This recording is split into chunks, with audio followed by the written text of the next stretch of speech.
Class start ചെയ്യാൻ പോവുകയാണ്. അപ്പൊ നമ്മളെ 4 ദിവസത്തെ ക്ലാസ്സുകൾ ഗ്രൗണ്ടിനകത്തായിരുന്നു.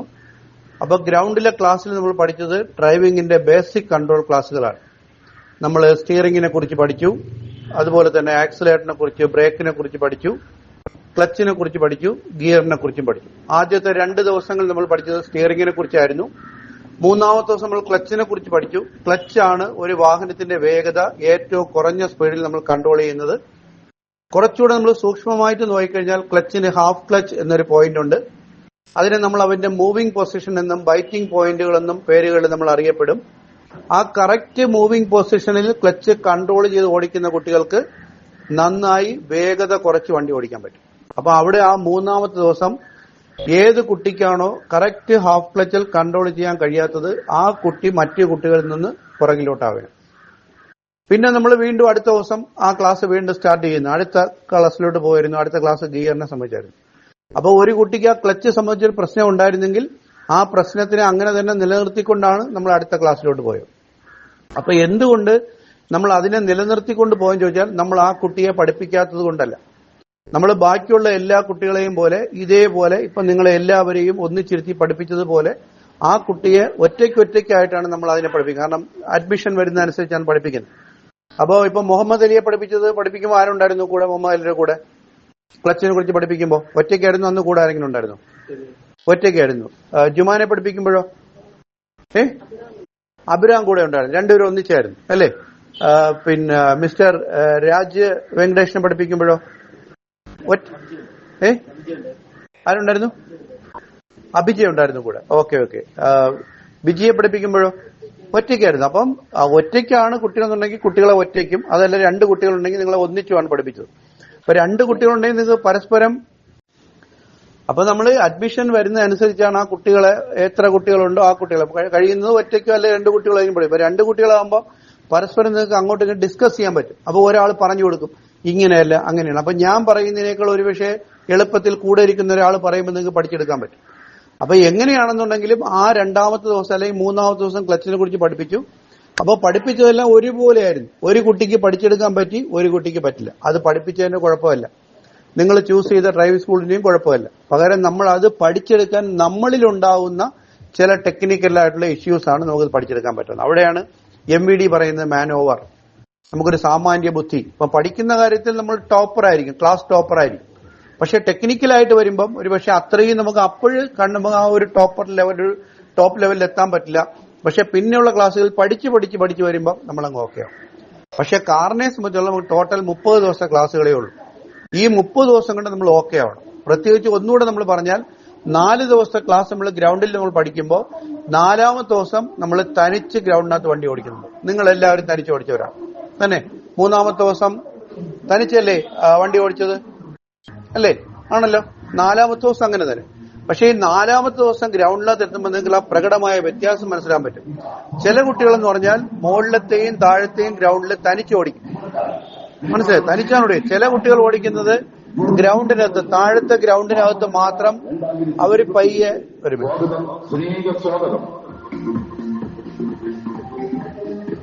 ഓക്കെ, ചില കുട്ടികൾ നമ്മളെ താഴത്തെ ഗ്രൗണ്ടില് റൗണ്ട് മാത്രം എടുക്കുകയുള്ളൂ.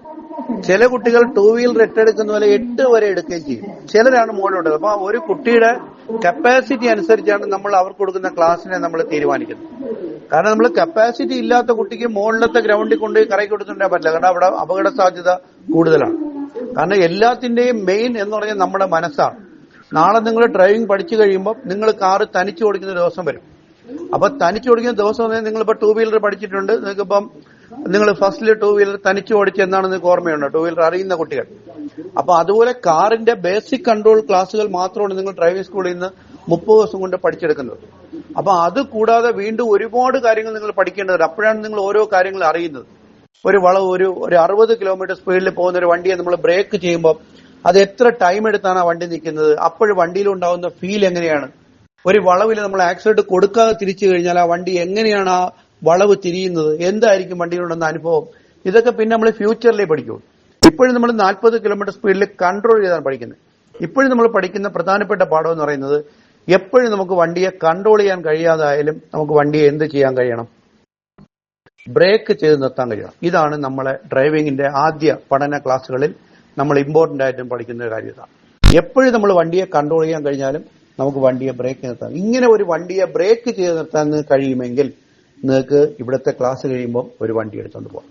പകരം നാളെ നിങ്ങളെ വണ്ടി ഓടിക്കുമ്പോൾ നിങ്ങളുടെ ഫാദറോ നിങ്ങളുടെ ബ്രദറോ സിസ്റ്ററോ അമ്മയോ ഒക്കെ ആയിരിക്കും ഓടിപ്പിക്കുന്നത്. അമ്മ ബ്രേക്ക് എന്ന് പറയുമ്പോൾ നമ്മളെ കാല് എവിടെ വരണം? ബ്രേക്കിൽ വരണം. ആ കപ്പാസിറ്റി ഉള്ള കുട്ടിക്ക് മാത്രമേ ഡ്രൈവിംഗ് പഠിക്കാൻ പറ്റുള്ളൂ. അപ്പൊ നമ്മൾ ഡ്രൈവിംഗ് പഠിച്ച ദിവസം നമ്മൾ ആദ്യം പഠിച്ചത് ഏതിനെ കുറിച്ചായിരുന്നു? ബ്രേക്കിനെ കുറിച്ചായിരുന്നു, അല്ലേ? നമ്മളൊരു വാഹനത്തിൽ എന്ത് കാര്യം ചെയ്യുമ്പോഴും ഫസ്റ്റിൽ നമ്മൾ ചെയ്യുന്നത് എന്താണ്? ബ്രേക്കാണ്. അത് ഫസ്റ്റിൽ മാത്രമല്ല, അവസാനം എല്ലാം കഴിഞ്ഞ് നമ്മൾ വണ്ടിയിൽ നിന്ന് ഇറങ്ങുമ്പോഴും അവസാനം നമ്മൾ കാലെടുക്കുന്നത് ഏതിൽ നിന്നാണ്? ബ്രേക്കിൽ നിന്നാണ്. പിടികിട്ടുന്നുണ്ട്? അപ്പം നമ്മളിപ്പം ബ്രേക്കിനെ കുറിച്ച് പഠിച്ചെങ്കിലും വണ്ടിയുടെ അടിസ്ഥാനപരമായ ഒരു ക്ലാസ് അല്ലെങ്കിൽ അടിസ്ഥാന പാഠം എന്ന് പറയുന്നത് എന്താണ്? സ്റ്റിയറിംഗ് ആണ്. അപ്പൊ ഇന്നിപ്പോ നമ്മളെ ഫസ്റ്റ് ക്ലാസ് റോഡിൽ നമ്മൾ പോകുമ്പോൾ സ്റ്റിയറിംഗ് ബാലൻസ് കിട്ടുന്ന കുട്ടിക്ക് മാത്രമേ നന്നായി എന്ത് ചെയ്യാൻ പറ്റുള്ളൂ? വണ്ടി ഓടിക്കാൻ പറ്റുള്ളൂ. അപ്പൊ നിങ്ങൾ വണ്ടി ഓടിക്കുമ്പോൾ ഞാൻ നിങ്ങളെ ഗൈഡ് ചെയ്യും. തെറ്റായ രീതിയിലോട്ട് പോകും, ഞാൻ പിടിച്ച് ഡയറക്റ്റ് ചെയ്യും. അപ്പൊ നിങ്ങൾ ഇന്നത്തെ ഫസ്റ്റ് ക്ലാസ്സിൽ ശ്രദ്ധിക്കേണ്ട കാര്യം എന്താണ്? നമ്മൾ ആദ്യം റോഡിലൂടെ ശ്രദ്ധിച്ചാൽ സ്റ്റിയറിംഗിനെ ഒരിക്കലും നമ്മൾ വെട്ടിത്തിരിക്കരുത്. അതുപോലെ സ്റ്റിയറിംഗിൽ നമ്മൾ അമിതമായി ബലപ്പിക്കുകയും ചെയ്യരുത്. നിങ്ങൾ വണ്ടി ഓടിക്കുമ്പോൾ ഞാൻ ലെഫ്റ്റിലോട്ട് നിങ്ങൾ സ്റ്റിയറിംഗ് തിരിച്ചാൽ നിങ്ങൾ എങ്ങോട്ട് തന്നെ തിരിക്കണം? ലെഫ്റ്റ്. പകരം നിങ്ങൾ എങ്ങോട്ട് തിരിച്ചു കളയരുത്? റൈറ്റ്. ചില കുട്ടികൾ ഞാൻ ലെഫ്റ്റ് തിരിക്കുമ്പം അവരെങ്ങോട്ട് തിരിച്ചു കളയും? റൈറ്റ്. അത് അവരെ മനസ്സിനകത്തുള്ള പേടിയുണ്ടാകും. അപ്പം വളവുകൾ എന്ന് പറയുന്നത് സ്ക്വയർ ആയിട്ടുള്ള വളവ്, എല്ലാ വളവുകളും കർവ് ഷേപ്പാണ്. നമ്മളെ സ്റ്റിയറിംഗും റൗണ്ടാണ്. അതുകൊണ്ട് എല്ലാ വളവുകളിലും നമ്മളിങ്ങനെ വളവിനനുസരിച്ചാണ് എന്ത് ചെയ്യുന്നത്? സ്റ്റിയറിംഗ് തിരിക്കുന്നത്. അപ്പൊ ഒരു കൈ മാറി അടുത്ത കൈ പിടിക്കേണ്ടി വന്നാൽ അടുത്ത കൈ മോളി പിടിക്കുക, വേണ്ടി വന്നില്ലെങ്കിൽ അതുപോലെ സ്റ്റിയറിംഗിനെ പിടിച്ച് ലെവൽ ചെയ്യുക. അപ്പൊ സ്റ്റിയറിംഗ് ബാലൻസ് കിട്ടാനുള്ള എളുപ്പ മാർഗം എന്ന് പറഞ്ഞാൽ എവിടെ നമ്മൾ തിരിച്ചാലും സ്റ്റിയറിംഗിനെ നമ്മൾ എന്ത് ചെയ്യണം? ലെവൽ ചെയ്യുക എന്നുള്ളതാണ്.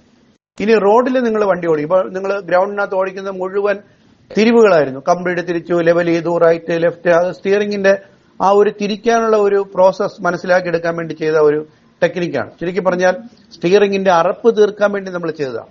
ആ അറപ്പ് തീർന്നോ എന്ന് നിങ്ങൾക്ക് അറിയാം. മനസ്സിലായി? ആ എക്സസൈസ് ചെയ്തിരുന്നുവെങ്കിൽ നിങ്ങൾ സ്റ്റിയറിംഗിന് എന്ത് ചെയ്യും? അറപ്പ് മാറും.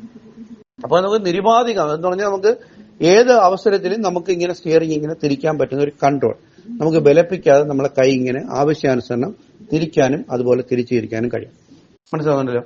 അപ്പൊ നമ്മൾ ഇവിടെ ഇപ്പോൾ റോഡിൽ നമ്മൾ വണ്ടി ഓടിക്കുമ്പോൾ നമ്മൾ സ്റ്റിയറിംഗിനെ ഒരല്പമേ തിരിക്കുള്ളൂ. ഇങ്ങനെ ഗ്രൗണ്ടിൽ തിരിച്ചോളൂ തിരിക്കില്ല. ഒരല്പം മാത്രം റൈറ്റ് തിരിച്ചിട്ട് സ്റ്റിയറിംഗിനെ എന്ത് ചെയ്യും? ലെവൽ ചെയ്യും. വീണ്ടും ലെഫ്റ്റ് തിരിക്കും, എന്ത് ചെയ്യും? ലെവൽ ചെയ്യും. അപ്പൊ എവിടെ നമ്മൾ തിരിച്ചാലും തിരിച്ചാ സ്റ്റിയറിംഗിനെ ലെവൽ ചെയ്തുകൊണ്ടിരിക്കുക. ലെഫ്റ്റ് തിരിച്ചു, ലെവൽ ചെയ്തു. റൈറ്റ് തിരിച്ചു, ലെവൽ ചെയ്തു. ലെഫ്റ്റ് തിരിച്ചു, ലെവൽ ചെയ്തു. റൈറ്റ് തിരിച്ചു. ഇങ്ങനെ നിങ്ങൾ ചെയ്തുകൊണ്ട് കഴിഞ്ഞാൽ സ്റ്റിയറിംഗ് ബാലൻസ് കിട്ടാത്ത കുട്ടികൾക്ക് സ്റ്റിയറിംഗ് ബാലൻസ് കിട്ടാൻ എളുപ്പമാണ്. പക്ഷെ ഞാൻ നേരത്തെ പറഞ്ഞ പോലെ ടെക്നിക്കൽ നോളജ് ഉള്ള കുട്ടികൾ, മാനോവർ ഉള്ള കുട്ടികൾ, അവർക്കൊന്നും ഇത് വേണ്ടി വരില്ല. അവർ ഓടിക്കുമ്പോൾ തന്നെ ഒരു വണ്ടി എങ്ങനെ പോകും? നേരെ പോകും. പക്ഷെ നമ്മളെ വണ്ടി നേരെ പോകുന്നില്ലെങ്കിൽ നമ്മൾ ഈ ഒരു പ്രാക്ടീസ് അഡോപ്റ്റ് ചെയ്യും. അതായത് നമ്മളെ സ്റ്റിയറിംഗ് വർക്ക് ചെയ്തുകൊണ്ടിരിക്കണം. നമ്മളിങ്ങനെ സ്റ്റക്ക് ആക്കി വെച്ചുകൊണ്ടിരിക്കരുത്. ഇത് അതിപ്രധാനമായ ഒരു കാര്യമാണ്. രണ്ടാമത്തെ കാര്യം ആക്സിലറേറ്ററാണ്. ആക്സിലറേറ്റർ ഇതാണ്. ബ്രേക്കിനെ കുറിച്ച് ഞാൻ പറഞ്ഞു. ആക്സിലറേറ്റർ എന്ന് പറയുന്നത് നമ്മൾ മുഴുവൻ ആക്സിലറേറ്റർ കൊടുത്തല്ല വണ്ടി ഓടിക്കുന്നത്, പെട്ടെന്ന് കാല് കൊടുത്തല്ല ഓടിക്കുന്നത്. നമ്മൾ എപ്പോഴും ഫസ്റ്റിൽ കൊടുക്കുന്ന ആക്സിലറേറ്റർ നമ്മൾ ഇവിടെ മാർക്ക് ചെയ്ത പ്രകാരം 1 എന്ന് പറയുന്ന ഒരു ആക്സിലറേറ്ററിന്റെ ഒരു പോയിന്റിൽ കൊടുത്തു നിർത്തണം. അവിടെ കൊടുത്തു നിർത്തി എഞ്ചിന്റെ ഗ്രിപ്പ് കിട്ടി എന്ന് തോന്നുമ്പോൾ നമ്മൾ ഏത് കൊടുത്തുകൊണ്ടിരിക്കണം? ആക്സിലറേറ്റർ. അപ്പൊ നിങ്ങൾ ഇന്ന് വണ്ടി ഓടിക്കുമ്പോൾ നിങ്ങൾ ഫസ്റ്റിൽ ആക്സിലറേറ്റർ കൊടുത്തു, വണ്ടി മൂവ് ചെയ്ത് തുടങ്ങുമ്പോൾ ഞാൻ പറയും ആക്സിലറേറ്റർ കൊടുക്കൂ എന്ന് പറയുമ്പോൾ നിങ്ങൾ ആക്സിലറേറ്റർ എന്ത് ചെയ്യും? ഓക്കെ, നമ്മൾ പറഞ്ഞു വന്നത് ആക്സിലറേറ്റർ ആണ്. ആക്സിലറേറ്റർ ഡ്രൈവിംഗിന്റെ വളരെ ഇമ്പോർട്ടന്റ് ആയിട്ടുള്ള ഉപകരണമാണ്. നമ്മൾ പലരും നിസ്സാരമായി എന്ന് കരുതും. പക്ഷെ ആക്സിലറേറ്റർ കൊടുത്ത് ഓടിക്കുമ്പോഴേ നമ്മൾ എന്ത് മാറുള്ളൂ? പേടി മാറുള്ളൂ. അപ്പൊ ഞാൻ പറഞ്ഞു, നമ്മൾ ആക്സിലറേറ്ററിൽ കാല് വെച്ചു, നമ്മൾ ഒരു പോയിന്റ് ആക്സിലറേറ്റർ കൊടുത്തു, എഞ്ചിന്റെ ഗ്രിപ്പ് കിട്ടിയെന്ന് തോന്നുമ്പോൾ നമ്മൾ ആക്സിലറേറ്റർ ഇങ്ങനെ കൊടുത്ത് താഴ്ത്തണം. ഇങ്ങനെ താഴ്ത്തുന്നത് അടുത്ത ഗിയറിന്റെ സ്പീഡാവാൻ വേണ്ടിയാണ്. അടുത്ത ഗിയറിന്റെ സ്പീഡായി എന്ന് ഞാൻ പറയുമ്പോൾ അപ്പോഴേ തന്നെ നിങ്ങൾ ഏത് കുറയ്ക്കണം? ആക്സിലറേറ്റർ. അപ്പൊ ഇതിനകത്ത് മറ്റു കുട്ടികൾ, ഒരു വിഭാഗം കുട്ടികൾ ആ വണ്ടി മൂവ് ചെയ്യുമ്പം അവർ ഏത് കുറച്ച് കളയും? ആക്സിലറേറ്റർ കുറയും. അപ്പൊ വണ്ടി മൂവ് ചെയ്യുമ്പോൾ ഏത് കുട്ടികൾ ആക്സിലറേറ്റർ കുറയ്ക്കുന്നോ അവർ ഡ്രൈവിംഗിന്റെ ക്ലാസ്സുകളിൽ പുറകോട്ട് പോകുന്നു എന്ന് നിങ്ങൾ ആദ്യ ദിവസത്തെ ക്ലാസ്സിൽ തന്നെ ഞാൻ നിങ്ങളോട് പറയാം. അപ്പൊ നിങ്ങൾ ആ ഒരു പട്ടികയിൽ വരരുത്. എഞ്ചിന്റെ ഫസ്റ്റിൽ കൊടുത്തു, എഞ്ചിന്റെ ഗ്രിപ്പ് കിട്ടിയെന്ന് തോന്നിക്കഴിഞ്ഞാൽ ആക്സിലറേറ്റർ കൊടുത്ത് സ്പീഡ് വരുത്തിക്കൊണ്ടിരിക്കണം. സ്പീഡ് വരുത്തുമ്പോൾ ഞാൻ പറയും അടുത്ത ഗിയർ. ഉടൻ നിങ്ങൾ ഏത് കുറയ്ക്കണം? ആക്സിലറേറ്റർ കുറയ്ക്കുക. ആക്സിലറേറ്റർ കുറയ്ക്കും, വണ്ടിയുടെ സ്പീഡ് കുറയ്ക്കും. അപ്പൊ അവിടെ ഇന്നിപ്പോ നിങ്ങൾ പഠിപ്പിക്കുമ്പോൾ നിങ്ങൾക്ക് സ്റ്റിയറിംഗും ആക്സിലേറ്ററും ബ്രേക്കും മാത്രമേ ഉള്ളൂ. ക്ലച്ചും ഗിയറും ഞാനാണ് ഓപ്പറേറ്റ് ചെയ്യുന്നത്. അപ്പൊ ഇവിടെ ഞാൻ ആക്സിലേറ്റർ കൊടുക്കാൻ പറയുമ്പോൾ നിങ്ങൾ ഫസ്റ്റ് പോയിന്റിൽ കൊണ്ട് നിർത്തിയിട്ട് ആക്സിലേറ്റർ അറയ്ക്കാതെ കൊടുക്കണം. ഞാൻ കാലെടുക്കൂ എന്ന് പറഞ്ഞാൽ അപ്പോൾ തന്നെ അത് കുറയ്ക്കണം, ആക്സിലേറ്റർ കുറയ്ക്കണം. അല്ലെങ്കിൽ ഞാൻ പറയുന്നത് സ്ലോ എന്നായിരിക്കും. ഒരു പ്രാവശ്യം ഞാൻ സ്ലോ എന്ന് പറഞ്ഞാൽ നിങ്ങൾ ആക്സിലേറ്റർ കുറയ്ക്കണം. രണ്ടാമതും സ്ലോ എന്ന് പറഞ്ഞാൽ ബ്രേക്ക് ചെയ്താണ് സ്ലോ ചെയ്യേണ്ടത്. അറിയാമല്ലോ, നമ്മൾ ആ കാര്യം പഠിപ്പിച്ചതാണ്. എന്നിട്ട് നമ്മൾ ആദ്യ ദിവസം തന്നെ നമ്മൾ ബ്രേക്കിലും ആക്സിലേറ്ററിലും കാല് മാറി മാറി ചവിട്ടി പ്രാക്ടീസ് ചെയ്തു. എപ്പോഴും ആക്സിലേറ്ററിന്റെ ആവശ്യം കഴിഞ്ഞാൽ കാല് എവിടെ വരണം? ബ്രേക്കിന്റെ ആവശ്യം കഴിഞ്ഞാൽ കാല് എവിടെ റെസ്റ്റ് ചെയ്യാവൂ? ആക്സിലേറ്റർ. കാല് എവിടെ വച്ചേക്കരുത്? ബ്രേക്ക്. അങ്ങനെ വച്ചു കഴിഞ്ഞാൽ വണ്ടി എന്തായി പോവും? നിന്ന് പോവും. അപ്പൊ നമ്മള് ബ്രേക്കിലും ആക്സിലേറ്ററിലും മാറി മാറിയാണ് ഇത് ഓപ്പറേറ്റ് ചെയ്യുന്നത്. നമ്മൾ ഈ ചവിട്ടുന്നതിലൊന്നും വണ്ടിക്കകത്ത് കുനിഞ്ഞു നോക്കുകയും ചെയ്യരുത്. വണ്ടിയിൽ എന്ത് കാര്യം ചെയ്യുമ്പോഴും എങ്ങോട്ട് തന്നെ നോക്കണം, സ്ട്രൈറ്റ്. നമ്മൾ ഒരു പ്രാവശ്യം നോക്കാതെ ഓപ്പറേറ്റ് ചെയ്ത് കഴിഞ്ഞാൽ പിന്നെ എല്ലാം നമ്മുടെ കാലിന് പിടികിട്ടും. നമ്മൾ ഒരു പ്രാവശ്യം നോക്കിപ്പോയാൽ പിന്നെ എല്ലാം നമുക്ക് നോക്കി മാത്രമേ ചെയ്യാൻ പറ്റുള്ളൂ. അപ്പൊ ആക്സിലേറ്റർ വലത്തേ കാലം കൊണ്ട് കൊടുക്കുന്നു. ആക്സിലേറ്റർ കൊടുക്കാൻ പറഞ്ഞാൽ ആദ്യത്തെ ഒരു പോയിന്റിൽ കൊണ്ട് നിർത്തിയിട്ട് പിന്നെ നമുക്ക് ആവശ്യാനുസരണം ആക്സിലേറ്റർ ചവിട്ടി താഴ്ത്താം.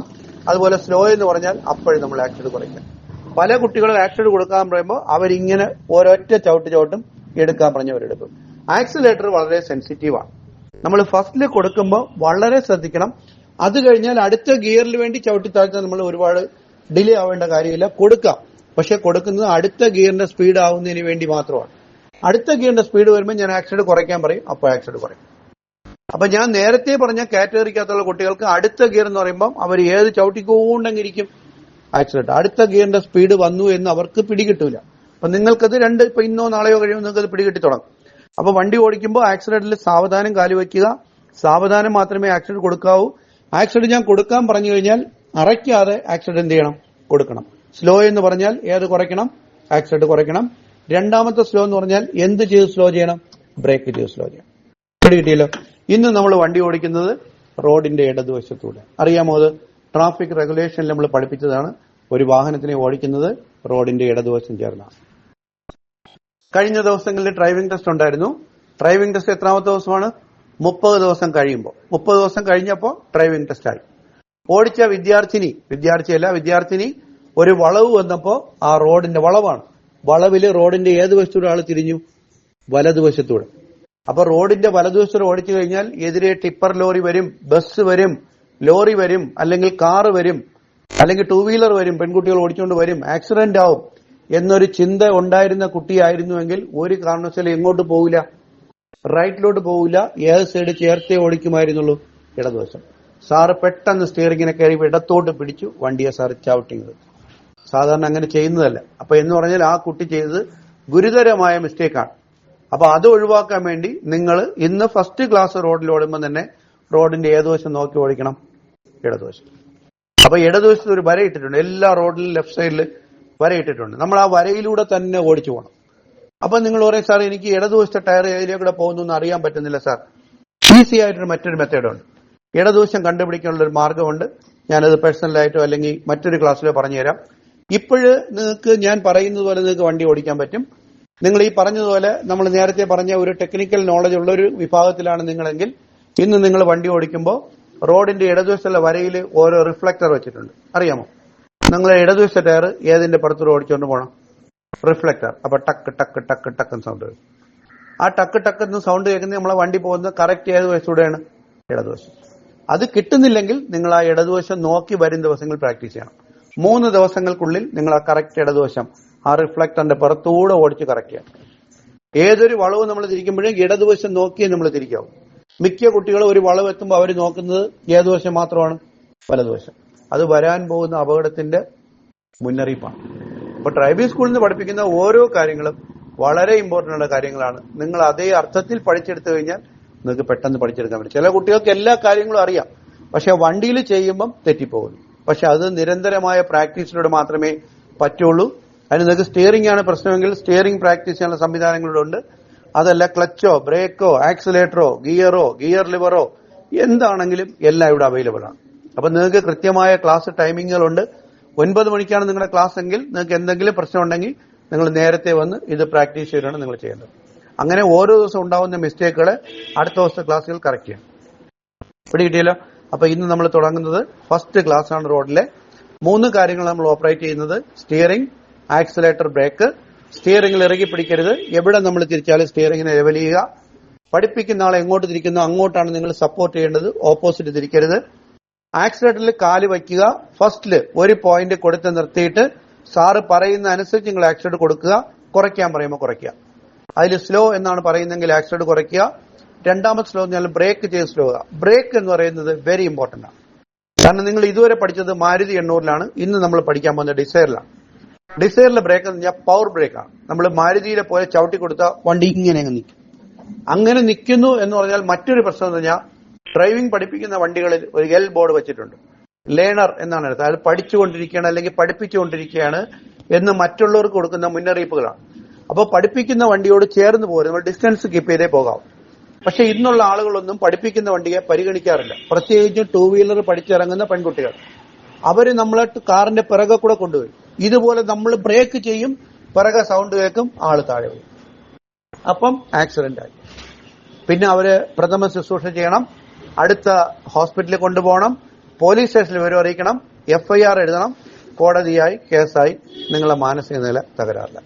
കാരണം നിങ്ങൾ കൊച്ചുകുട്ടികളാണ്, നിങ്ങൾക്ക് 18 വയസ്സായതേ ഉള്ളൂ, അല്ലെങ്കിൽ നിങ്ങൾ 25 വയസ്സിന് താഴെയുള്ളവരാണ്.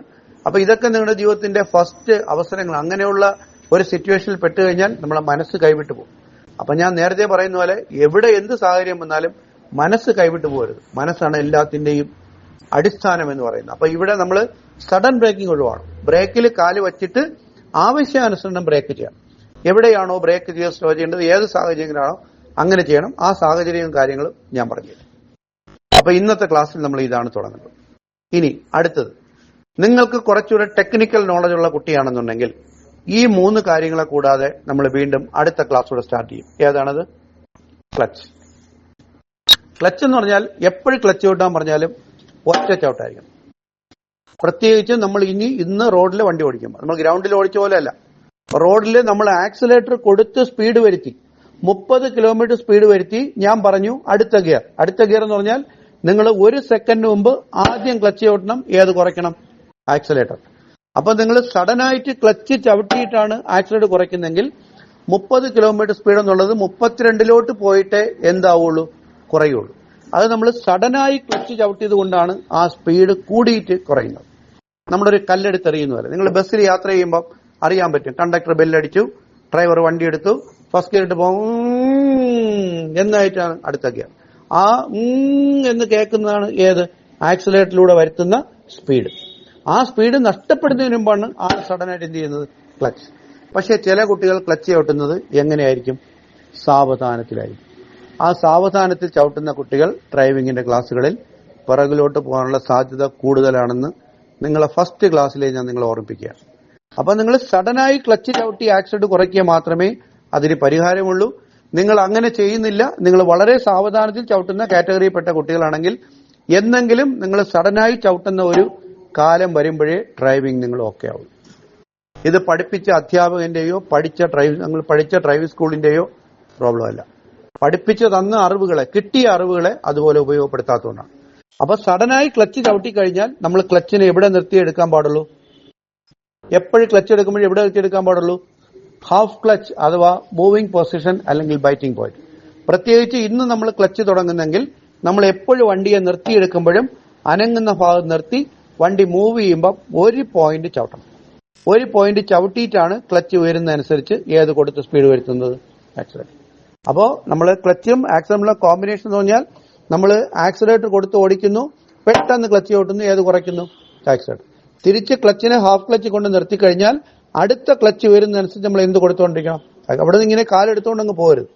വീണ്ടും അടുത്ത ഗിയർ എന്ന് പറഞ്ഞാൽ പെട്ടെന്ന് ക്ലച്ച് ചവിട്ടി ആക്സിലേറ്റർ കുറച്ചു, ക്ലച്ചിനെ പകുതിയിൽ കൊണ്ട് നിർത്തി അടുത്ത ക്ലച്ച് വരുന്നതനുസരിച്ച് എന്ത് കൊടുക്കണം? ആക്സിലേറ്റർ. ചുരുക്കി പറഞ്ഞാൽ ഒന്ന് താഴുമ്പോൾ ഒന്ന് ഉയരണം. ഇതാണ് ഒന്ന് താഴുമ്പോൾ ഒന്ന് ഉയരണം. ഇതാണ് നമ്മൾ മനസ്സിൽ സൂക്ഷിക്കേണ്ടത്. അപ്പൊ നമ്മൾ ആക്സിലേറ്ററും ബ്രേക്ക് സ്റ്റിയറിംഗ് കൂടാതെ ആ കുട്ടിക്ക് ക്ലച്ച് കൂടെ തുടങ്ങി. ഇനി ഒരു പക്ഷെ അവൻ ക്ലച്ചിന്റെ കേസിൽ ഓക്കെ ആണെന്നുണ്ടെങ്കിൽ ഇന്ന് തന്നെ നമ്മൾ ഏതും തുടങ്ങും? ഗിയറും തുടങ്ങും. അപ്പൊ ഗിയർ എന്ന് പറഞ്ഞാൽ എപ്പോഴും അടുത്ത ഗിയർ എന്ന് പറഞ്ഞാലും നമ്മൾ ക്ലച്ച് ചവിട്ടിയിട്ട് മാത്രമേ കൈ എവിടെ വരാൻ പാടുള്ളൂ? ഗിയറിൽ വരും. നമ്മൾ ആദ്യമേ കൈയെടുത്ത് ഗിയറിൽ പിടിക്കരുത്. നമ്മൾ ആക്സിഡന്റ് കൊടുത്ത് വണ്ടി ഓടിക്കുന്നു, അടുത്ത ഗിയർ എന്ന് പറയുന്നു പെട്ടെന്ന് ക്ലച്ച് ചവിട്ടി ആക്സിഡന്റ് കുറയ്ക്കുന്നു, എന്നിട്ട് കൈ ഗിയറിലോറി കൊണ്ടുവരും. ഏത് ഗിയറിൽ നിന്ന് ഏത് ഗിയർ ഇടുമ്പോഴും നമ്മൾ എവിടെ നിർത്തിയ ഗിയർ ഇടാവും? രാജ്, മുഹമ്മദ് അലി, അബിറാം, ജുമാന, വിജി. ന്യൂട്രൽ. ഏത് ഗിയറിൽ നിന്ന് ഏത് ഗിയർ ഇടുമ്പോഴും ഗിയറിൽ വന്ന് എവിടെ നിർത്തിയ ഗിയർ ഇടാവും? ന്യൂട്രൽ. അപ്പൊ അതുപോലെ തന്നെ ഗിയർ ലെവൽ ബലപ്പിക്കരുത്. ചില കുട്ടികൾ എന്ന് പറഞ്ഞാൽ അവൻ ഗിയർ ഇടുന്ന കണ്ടാൽ നമുക്ക് വിചാരിക്കും അവന്റെ ജോലി കിഴങ്ങ് പുഴുവൊക്കെ ആയിരിക്കും. കാരണം കിഴങ്ങ് പുഴുവും പോലെ ആയിരിക്കും അവൻ ഏതിനെ പിടിച്ചെടുക്കുന്നത്? Gear level. ഇതിനൊക്കെ ഓരോ ലിവറേജ് ഉണ്ട്. അതിനപ്പുറം പ്രഷർ കൊടുത്തു കഴിഞ്ഞാൽ അതിന്റെ ഉപകരണങ്ങൾ എന്തായി പോവും? ബെൻഡായി പോവും, ഡാമേജ് ആവും. അപ്പൊ യഥാർത്ഥത്തിൽ ഇന്ന് ഇറങ്ങുന്ന വണ്ടികളുടെ എല്ലാം ഗിയർ ലിവർ വളരെ സോഫ്റ്റ് ആണ്. നമ്മൾ ഊതി കൊടുത്താൽ ഗിയർ വീഴും, അത്ര സോഫ്റ്റ്. അപ്പൊ നമ്മൾ ബലപ്പിക്കാതെ വേണം ഏത് ഗിയറിൽ നിന്ന് ഏത് ഇടുമ്പോഴും എവിടെ നിർത്തി ഇടേണ്ടത്? ന്യൂട്രൽ. അപ്പൊ നമ്മൾ വണ്ടി എടുക്കുമ്പോൾ 14 കാര്യങ്ങളാണ് നമ്മൾ നിങ്ങളെ പഠിപ്പിച്ചിട്ടുള്ളത്. ഈ 14 കാര്യങ്ങൾ ചെയ്യുമ്പോൾ 14ാമത്തെ കാര്യത്തിലാണ് വണ്ടി മൂവ് ചെയ്യുന്നത്. വണ്ടി മൂവ് ചെയ്ത് തുടങ്ങുമ്പോഴാണ് നമ്മൾ ഓരോ ഗിയറിന്റെയും സ്പീഡ് വരുത്തി ഫൈനൽ ഗിയറായ ഏത് ഗിയറിലെത്തുന്നത്? 4th gear. അപ്പൊ ഡ്രൈവിംഗ് എന്ന് പറയുന്നത് വെരി ഈസിയാണ്. നമ്മൾ വണ്ടിക്കകത്ത് കയറി ഡോർ അടച്ചു കഴിഞ്ഞാൽ 14 കാര്യങ്ങൾ ചെയ്യുക. 14ാമത്തെ കാര്യത്തിൽ വണ്ടി മൂവ് ചെയ്യുന്നു. വണ്ടി മൂവ് ചെയ്ത് കഴിഞ്ഞാൽ ഓരോ ഗിയറിനും ആവശ്യമായ സ്പീഡ് വരുത്തുക. അത് ഫോർവേഡ് ഗിയറുകളാണ്. ഫസ്റ്റിൽ നിന്ന് സെക്കൻഡ്, സെക്കൻഡിൽ തേർഡ്, തേർഡിൽ നിന്ന് ഫോർത്ത്. കഴിഞ്ഞു. 4th ഗിയർ ആകുമ്പോൾ തീർന്നു. പിന്നെ നമ്മൾ വണ്ടി ഓടിക്കുമ്പോൾ ഫ്രണ്ട് ക്ലിയർ അല്ലാതായി, ബ്രേക്ക് ചെയ്തു, സ്ലോ ചെയ്തു, ബ്രേക്കിനോടൊപ്പം ക്ലച്ചും ചവിട്ടി, ഫ്രണ്ട് ക്ലിയർ ആയി, ബ്രേക്ക് വിട്ടു. അപ്പോൾ വണ്ടിയുടെ വേഗത 15 കിലോമീറ്റർ സ്പീഡിൽ താഴെയാണ്. ഏത് ഗിയർ വിടണം മുഹമ്മദ് അലി? കുറച്ച് പറയൂ. Second gear. അപ്പൊ നമ്മൾ 4ൽ നിന്ന് ഏത് ഗിയറിലോട്ട് കൊണ്ടുവരും? സെക്കൻഡ് ഗിയറിൽ കൊണ്ടുവരും. ഗിയർ ഇട്ടിട്ട് നമ്മൾ ക്ലച്ചിനെ എവിടെ കൊണ്ടു നിർത്തും? പകുതി, അടുത്ത പകുതി വരുന്നതനുസരിച്ച് ഏത് കൊടുത്ത് സ്പീഡ് വരുത്തും? തേർഡ് ഗിയറിന്റെ സ്പീഡ് വരുത്തി. സ്പീഡ് വന്നു, പെട്ടെന്ന് ക്ലച്ച് ഔട്ട് ഏത് കുറച്ചു? ആക്സിലേറ്റർ കുറച്ചു. വീണ്ടും നമ്മൾ സ്പീഡ് വരുത്തി ഏത് ഗിയറിലോട്ട് മാറ്റി? 4th ഗിയർ പോയിക്കൊണ്ടിരിക്കുന്നു. ഫ്രണ്ട് ക്ലിയർ അല്ല, കാല് ബ്രേക്കിൽ വന്നു, ബ്രേക്കിനോടൊപ്പം ക്ലച്ചും ചവിട്ടി, വേഗത കുറഞ്ഞു, ബ്രേക്ക് വിട്ടു. വേഗത 30 കിലോമീറ്റർ സ്പീഡാണ്. ഓടി വന്ന് 40 ആയിരുന്നു. 30 ആണെങ്കിൽ ഏത് ഗിയറിലോട്ട് മാറ്റണം? ജുമാന?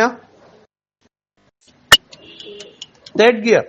അപ്പൊ നമ്മൾ 4ൽ നിന്ന് 3ലോട്ട് മാറ്റി. അപ്പൊ നമ്മൾ 4ൽ നിന്ന് ക്ലച്ചിനെ പകുതിയിൽ നിർത്തി, ക്ലച്ച് എടുത്തു, ആക്സിലേറ്റർ കൊടുത്തു, സ്പീഡ് വരുത്തി. 40 കിലോമീറ്റർ സ്പീഡ് കഴിഞ്ഞു. ഏത് ഗിയറിലോട്ട് മാറ്റി? തേർഡിൽ നിന്ന് 4th മാറ്റി. വണ്ടി പോയിക്കൊണ്ടിരിക്കുന്നു. ഫ്രണ്ട് ക്ലിയർ അല്ല, ബ്രേക്കും ക്ലച്ചും ചവിട്ടി വണ്ടിയെ സ്ലോ ചെയ്തു. സ്ലോ ചെയ്ത് വണ്ടി നിന്നുപോയി. ഏത് ഗിയർ എടുക്കണം അബ്രാം? Kilometre speed 0. ഏതാണ്? First gear. നിന്ന് പോയാൽ 0 കിലോമീറ്റർ ആണെങ്കിൽ ഫസ്റ്റ് ഗിയർ. ഫസ്റ്റ് ഗിയർ ഇട്ട് വണ്ടി എടുത്തു, വീണ്ടും സ്പീഡ് വരുത്തി, സെക്കൻഡ് ഗിയർ, സ്പീഡ് വരുത്തി, തേർഡ് ഗിയർ. കംഫർട്ടബിൾ ആയ പ്ലേസ് എത്തുമ്പോൾ 4th മാറ്റുന്നു, തീർന്നു. ഇത്രയേ ഉള്ളൂ ഡ്രൈവിംഗിന്റെ ചുരുക്കം. പക്ഷെ അതിൽ ഓരോരോ പാർട്ടുകളായി നമ്മൾ നോക്കുമ്പോൾ സ്റ്റിയറിംഗ് ആണോ നിങ്ങളെ പ്രശ്നം? സ്റ്റിയറിംഗിനെ പരിഹരിക്കുക. അതിനെന്തൊക്കെയാണ് വേണ്ടതെന്ന് പഠിപ്പിച്ചു തന്നിട്ടുണ്ട്. ബ്രേക്കിംഗ് ആണോ പ്രശ്നം? ബ്രേക്കിനെ സംബന്ധിച്ച് വിശദമായ കാര്യങ്ങൾ പറഞ്ഞു നിങ്ങൾക്ക് പഠിപ്പിച്ചു തരികയും ചെയ്തിട്ടുണ്ട്. ആക്സിലേറ്റർ ആണോ? അതും ഇതുപോലെയാണ്. ക്ലച്ചിന്റെ പ്രശ്നം വരുന്നത് എന്താണ്? ഹാഫ് ക്ലച്ചിൽ നിർത്തിയെടുക്കാത്താണ് പ്രശ്നം. ആക്സിലേറ്റർ ഒരു ചവിട്ട് ഒരു എടുപ്പുമാണ് പ്രശ്നം. സ്റ്റിയറിംഗ് വെട്ടിത്തിരിപ്പാണ് പ്രശ്നം. ഗിയർ ലിവറിൽ ബലപ്പിക്കുന്നതോ ഇറുകി പിടിക്കുന്നതോ അല്ലെന്നുണ്ടെങ്കിൽ ഗിയർ ഇടുമ്പോൾ ഗിയർ ലിവറിനെ ന്യൂട്രലിൽ നിർത്താതെ ഡയറക്റ്റ് ഇടുന്നതുമാണ് പ്രശ്നം. ഏത് ഗിയറിൽ നിന്ന് ഏത് ഗിയർ ഇടുമ്പോഴും ആദ്യം എന്ത് ചെയ്യുക? ന്യൂട്രലാക്കുക. ഗിയർ ലിവർ പുറകിലോട്ടും ഗിയറുണ്ട്, മുമ്പോട്ടും ഗിയറുണ്ട്. പുറകിലോട്ട് ഏതെല്ലാം ഗിയറുണ്ട് Muhammad Ali? Second, fourth, reverse. ഈ 3 ഗിയറിൽ ഏത് ഗിയറിനെ ന്യൂട്രലാക്കാൻ പറഞ്ഞാലും നമ്മൾ എങ്ങോട്ടിട്ടാ മതി? മുൻപിലോട്ട്. തീർന്നു. മുൻപിലോട്ട് ഏതെല്ലാം ഗിയറുണ്ട് ജുമാന? ഫ്രണ്ടില് ഫസ്റ്റ്, തേർഡ്, ഫിഫ്ത്ത് അല്ലെ? 6 ഗിയറുള്ള 5 ഗിയറുള്ള വണ്ടി ഫിഫ്ത്ത് ഉണ്ട്. അത് ന്യൂട്രലാക്കാൻ എങ്ങോട്ട് താഴ്ത്തിയാൽ മതി? പറയുക. അപ്പൊ ഇത് നിങ്ങൾ ആലോചിക്കേണ്ട. അടുത്ത ഗിയർ എന്ന് പറഞ്ഞാൽ ന്യൂട്രലാക്കാൻ നിങ്ങൾ ആലോചിക്കേണ്ട. എന്നിട്ട് സെക്കൻഡ് ആണെന്ന് പറഞ്ഞാലേ ആലോചിക്കേണ്ടത്. സെക്കൻഡ് എങ്ങനെ ഇടും ബിജി? ന്യൂട്രലാണ്. ഇടത്തോട്ട് തള്ളി പുറകിലോട്ട്. അപ്പം സെക്കൻഡ് ഗിയർ ആയി. സെക്കൻഡിന് ന്യൂട്രലാക്കി. തേർഡ് ഗിയർ എന്ന് പറയുന്നത് എങ്ങോട്ടിടണം? കിടക്കുന്നത് പോലെ മുൻപിലോട്ട്. തേർഡിന് ന്യൂട്രലാക്കി ഫസ്റ്റ് ഇടാൻ പറഞ്ഞു. ആലോചിക്കണം, എങ്ങോട്ട് തള്ളിപ്പിടിക്കണം? ഇടത്തോട്ട്. ആ ഇടത്തോട്ട് തള്ളിപ്പിടിച്ചാലേ ഫസ്റ്റ് സെക്കൻഡ് വീഴും. ചില കുട്ടികൾ ഇടത്തോട്ട് തള്ളിപ്പിടിച്ചാൽ ഗിയർ ഇടാൻ നേരത്ത് കൈ എന്തായിക്കളെ? ലൂസ് ആവും. അപ്പൊ ഫസ്റ്റ് വരും തേർഡ്, സെക്കൻഡ് വരും ഫോർത്ത്. അതിപ്പോഴും സംഭവിക്കുന്നുണ്ട്. ടെസ്റ്റ് ഡേറ്റ് അടുത്ത കുട്ടികൾ 22, 25, 27 ദിവസങ്ങളായ കുട്ടികളിൽ ചില കുട്ടികളൊക്കെ ഇപ്പോഴും ആ ഇടത്തോട്ട് തള്ളിപ്പിടിച്ചിട്ട് ഗിയർ ഇടാൻ നേരത്ത് കൈ ലൂസ് ആയിക്കളെ. പിടികിട്ടിയോ? അപ്പൊ ഇന്ന് നമ്മളെ ഫസ്റ്റ് ക്ലാസ് സ്റ്റാർട്ട് ആവുകയാണ്. Wish you all the best.